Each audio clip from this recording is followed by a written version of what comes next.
સૌ મિત્રોને મારા જય સિયારામ. આપની સેવામાં ફરીથી એકવાર નવો વિડીયો લઈને આપની સમક્ષ હાજર થયો છું. તારીખ છે 11 અને વાર છે રવિવાર. 11મી મે 2025 રવિવારનો દિવસ છે. પંચાંગ કે છે સ્વાતિ નક્ષત્ર, તુલા રાશિનો ચંદ્ર, મેષ રાશિનો સૂર્ય. તો 11મી મે ને રવિવારના દિવસે કયો પ્રયોગ કરવો જોઈએ તે હું તમને કહેવા માટે આવ્યો છું. આ ઉપાય કરશો એટલે તમને રાહત આવશે. તો સવારે વહેલા સ્નાન કરીને વસ્ત્ર જ્યારે ધારણ કરો તે સમયે કપાળની અંદર એક ઘીનું તિલક કરવાનું છે અને એક તિલક પોતાની નાભી પર કરવાનું છે. ત્યાર પછી ડાબા અને જમણા પગના અંગૂઠામાં નીચે સરસિયાના તેલના તિલક કરવાના છે. આ બીજું કામ છે. તમારા આ બે કામ પતી જાય પછી તમારે એક કપૂરનો ટુકડો લેવાનો છે.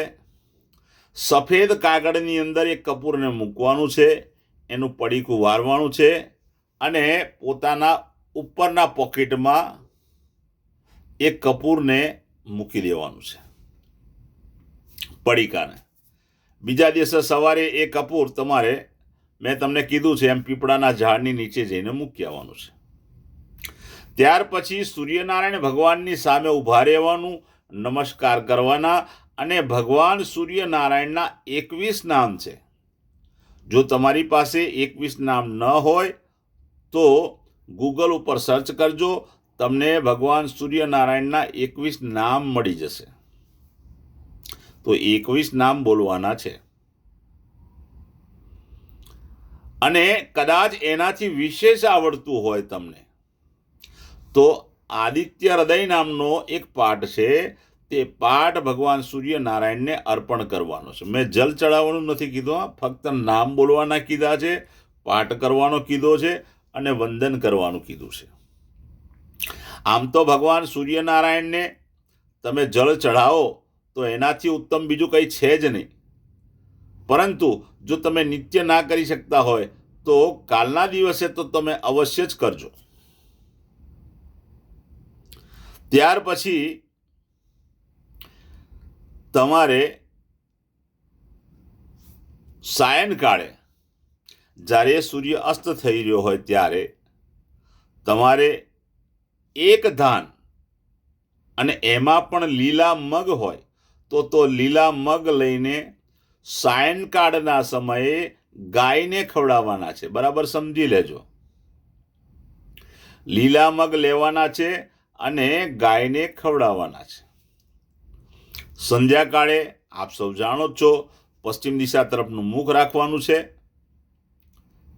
અને શુદ્ધ ચિત્તે, શુદ્ધ મને અને પ્રેમથી, ભાવથી હનુમાનજી દાદાને એક હનુમાન ચાલીસાનો પાઠ અર્પણ કરવાનો છે. એની સાથે કાગભૂષણજી રામાયણજીનો પણ પાઠ કરવાનો છે.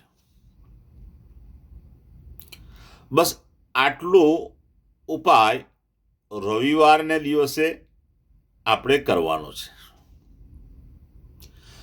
જે લોકોનો જન્મદિવસ 11મી મે ને રવિવારના દિવસે છે તેમણે એક કામ અવશ્ય કરવું જોઈએ.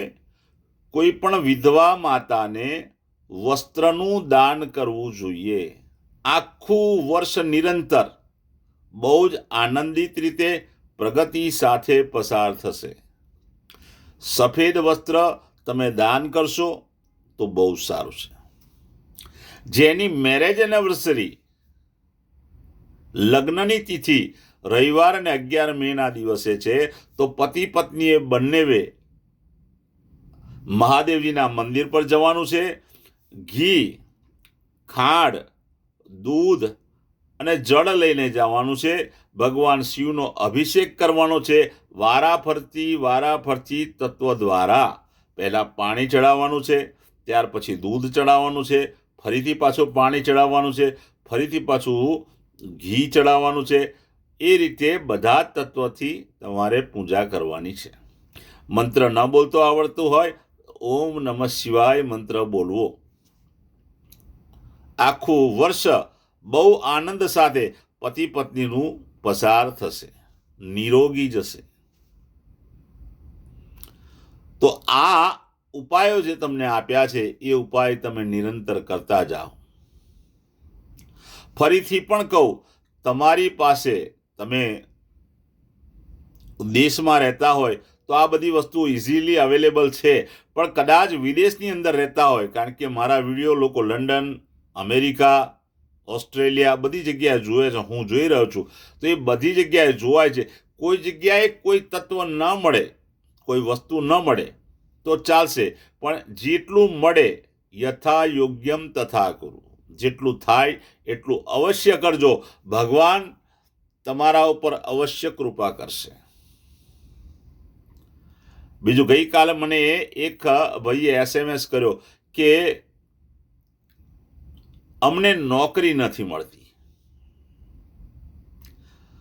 તો એના માટે હું એક અલગથી આખો વિડીયો બનાવીશ અને તમે એ પ્રયોગ હનુમાનજી દાદાનો કરજો, તો તમને અવશ્ય કોઈક ને કોઈ કામ ભગવાનની કૃપાથી તમને મળી જશે.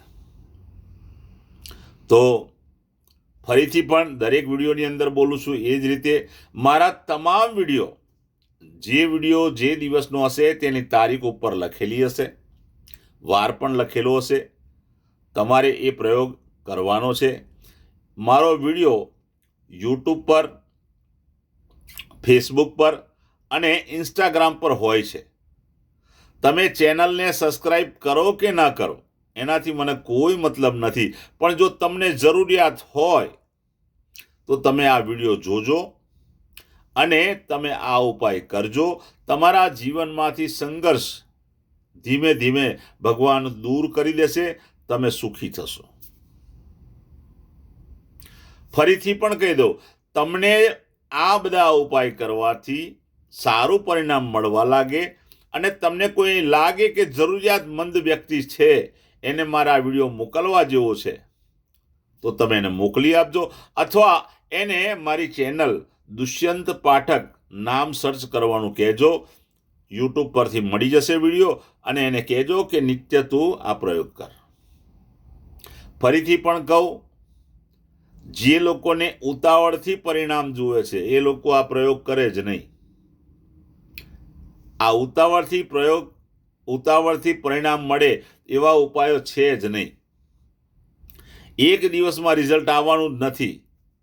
તમે જ્યારે સતત કરતા જશો, જેમ આ ઉપાય રોજે રોજ કરતા જશો, તેમ તમારા ગ્રહો બેલેન્સ થતા જશે અને ભગવાનની અસીમ કૃપા તમારા પર આવવા લાગશે. વિડીયો બહુ લાંબો ન કરતા બસ આટલી જ વાત કહીને હું મારા વિડીયોને પૂરો કરું છું. ભગવાન આપ લોકોને સુખી રાખે. નિત્ય આ પ્રયોગ કરતા રહો, ભગવાનના નામની નજીક રહો. બસ એ સાથે સૌને મારા જય સિયારામ.